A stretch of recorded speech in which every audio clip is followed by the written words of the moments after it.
Bola pra área, levantamento, desvio de cabeça, entrou, é gol!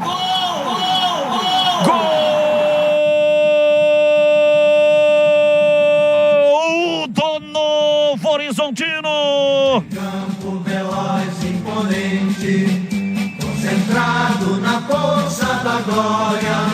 Na marca de 20 minutos passados, primeiro tempo. Cruzamento na cobrança de falta. Levantamento na área. Subiu de cabeça, escorando o Renato Palme. Uma tijolada. Cabeçada fatal. Cabeçada letal para estufar a rede. Mandou lá dentro. Abre o placar do jogo. Renato Palme. Renato Palme, 33. Novo Horizontino 1, Guarani 0. E o detalhe do gol é seu Vladimir Catarino.